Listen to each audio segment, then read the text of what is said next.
Hello friends, पहला question है। तीन साइकिल की चाल का अनुपात 2:3 5 है, तो समय का अनुपात ज्ञात करें। देखिएगा, बहुत आसान क्वेश्चन मैंने ये लिया है। आपको दिया गया है चाल का अनुपात, बहुत आसान क्वेश्चन लिया गया है। चाल का अनुपात 2:3:5, ये तीन साइकिल का अनुपात है। ये पहली साइकिल हो गई, ये दूसरी साइकिल हो गई और ये तीसरी साइकिल हो गई। ठीक है, इनका अनुपात है। पूछा क्या गया है समय का अनुपात। तो मैं आपको एक चीज क्लियर कर देता हूं कि चाल का जस्ट अपोजिट होता है समय का अनुपात। चाल का जस्ट अपोजिट। और हम समय का अनुपात निकालेंगे तो कैसे निकालेंगे? सबसे पहले निकालेंगे पहली साइकिल का। तो पहली साइकिल वाला रेशियो छिपा लेंगे, इन दोनों का मल्टीप्लाई करेंगे तो 5 या 15, तो यहां लिखिए आप 15। पहली साइकिल का निकल के आ गया। दूसरी का निकालेंगे, दूसरी को छिपा लेंगे, पहली का और तीसरी का मल्टीप्लाई करेंगे, 5 दूने का 10, ये हो जाएगा 10। अब तीसरी साइकिल का निकालेंगे तो तीसरी को छिपा लेंगे, इन दोनों का मल्टीप्लाई करेंगे, 3 दूने का 6। सवाल खत्म हो गया। समय का अनुपात निकल गया है 10 अनुपात, समय का अनुपात है 15:10:6। ये हो गया आपके सवाल का बिल्कुल सही जवाब। समझ में आ गया ना? एक लाइक जरूर कर देना।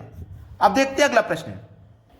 अगला प्रश्न है, एक व्यक्ति अपनी चाल का 4/5 चलकर 10 मिनट देरी से पहुंचता है, तो यदि वह वास्तविक चाल से चले तो कितने समय में पहुंच जाएगा? बहुत अच्छा सवाल दिया गया है, बेहतरीन क्वेश्चन है ये।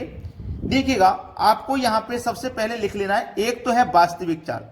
ठीक है, वास्तविक चाल क्या कह रही है उसको समझिए। 4/5 साल से चल रही है, तो ये जो वर्तमान है, सबसे पहले लिखिए वर्तमान। वर्तमान के बाद में लिखिए कौन सी है? वास्तविक। वास्तविक। तो 4/5 में ऊपर वाली जो चाल है ना, ये वर्तमान है, नीचे वाली चाल 5, ये वास्तविक चाल है। ठीक है, ये इनकी वास्तविक चाल है। और समय पूछ रहा है, क्या पूछ रहा है? समय। उसने क्या पूछा आपसे? उसने पूछा आपसे समय। तो देखिए कैसे निकालेंगे, समझना। मैंने आपको बताया था कि चाल का जस्ट अपोजिट समय होता है। तो आपके पास दो ही रेशियो हैं। पिछले क्वेश्चन की तरह 3 होते तो वैसे ही निकालते जैसे पिछले क्वेश्चन में निकाला था। लेकिन जब दो रेशियो होंगे ना, तो इनको डायरेक्ट पलट देंगे। 5 इधर आ जाएगा, 4 इधर आ जाएगा। जब दो ही रेशियो होंगे तो केवल पलट देना है। तो हमारे पास 10 मिनट देरी से पहुंचता है, तो हमारे पास वास्तविक चाल कितनी है? 5। 10 से क्या कर दो, इसका मल्टीप्लाई कितना हो जाएगा? 50 हो जाएगा। क्लियर? कितना हो जाएगा? 50। अब देखो, 5 यहां लग रहा था 5 का समय, वास्तविक लग रहा है 4 का समय, तो कितने का कमी हुआ? 1 का। अब देखिएगा, 5 बराबर 50 की है, तो 1 बराबर कितने के हो जाएगा? 10 के हो जाएगा। जब 1 बराबर आपके कितने के हो जाएगा? 1 बराबर 10 के हो जाएगा। तो कितने समय में पहुंच जाएगा? 10 मिनट में पहुंच जाएगा। क्लियर है सभी को? यहां पे आसानी से कर लोगे आप, किसी को कोई समस्या यहां पे बिल्कुल भी नहीं आएगी। अब देखते हैं अगला सवाल। अगला प्रश्न है, एक व्यक्ति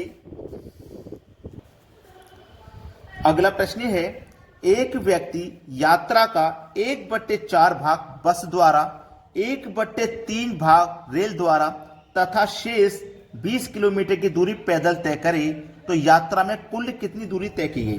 देखिएगा, बस से उसने कितनी यात्रा तय की गई? 1/4। रेल से उसने कितनी यात्रा तय की गई है? 1/3। दोनों को जोड़ दो, पता लग जाएगा कि उसने बस और रेल से कितनी तय की है।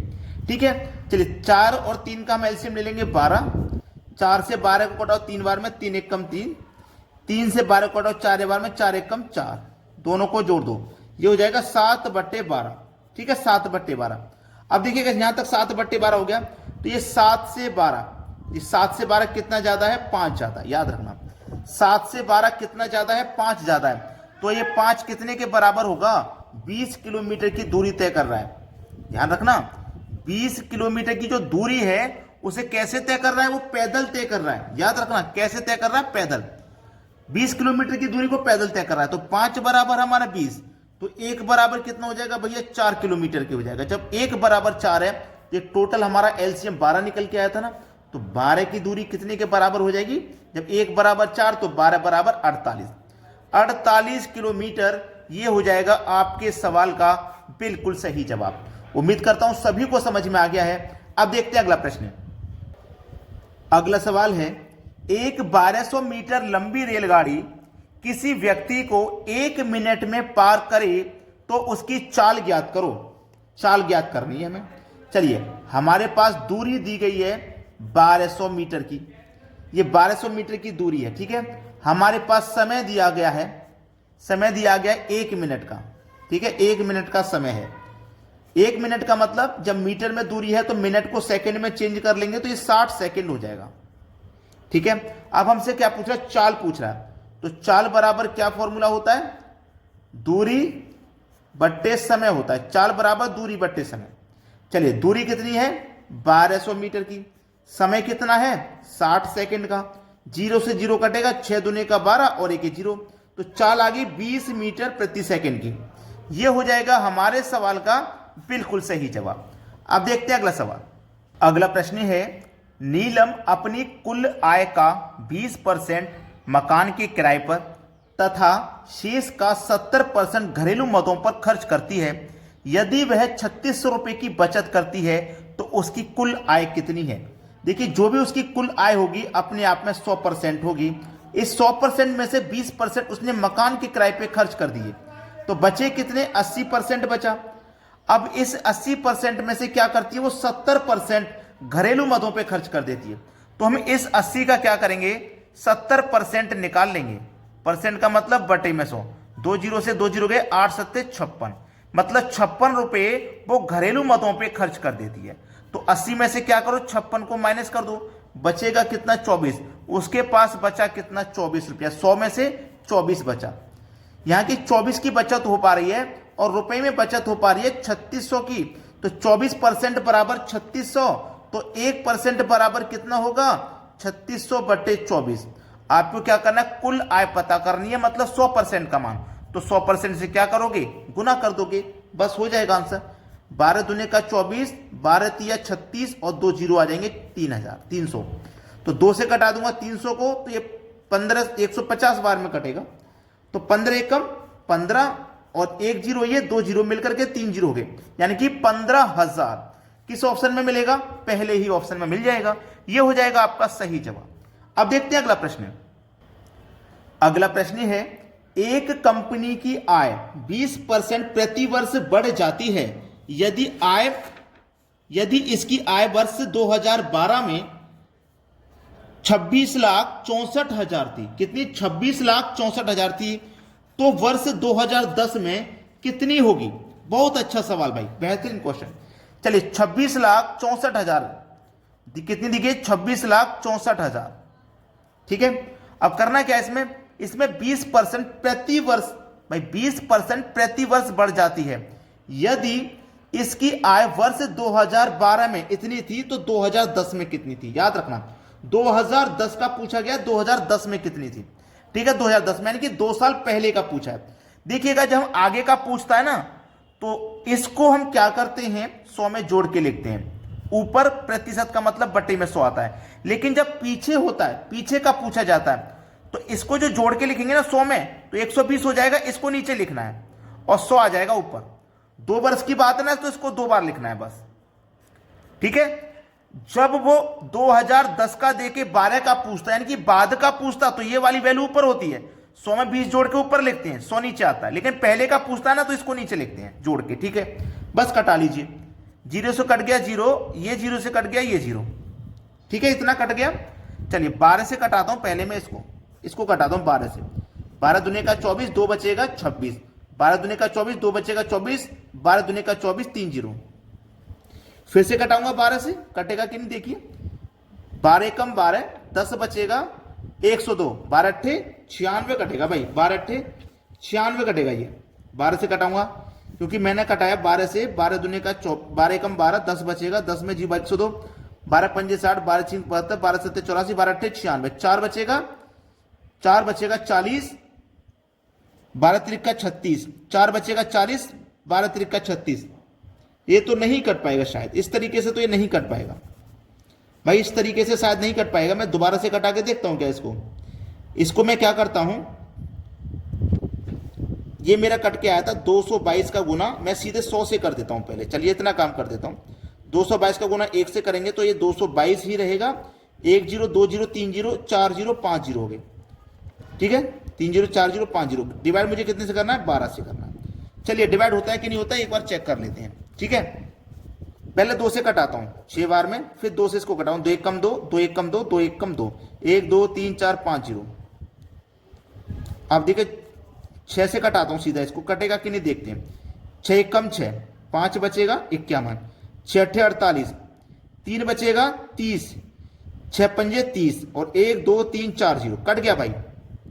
185 किस ऑप्शन में है, ये रहा, और 4 जीरो उसके बाद ये रहे, यानी कि सी ऑप्शन बिल्कुल सही है। थोड़ा सा कंफ्यूजन हुआ था लेकिन आंसर हमारा आ गया, और उम्मीद करता हूं सबकी समझ में भी आ गया होगा। अब देखेंगे अगला प्रश्न।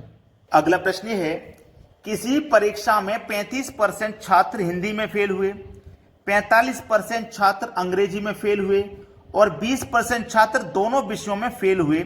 उन छात्रों का प्रतिशत ज्ञात कीजिए जो दोनों विषयों में पास हुए।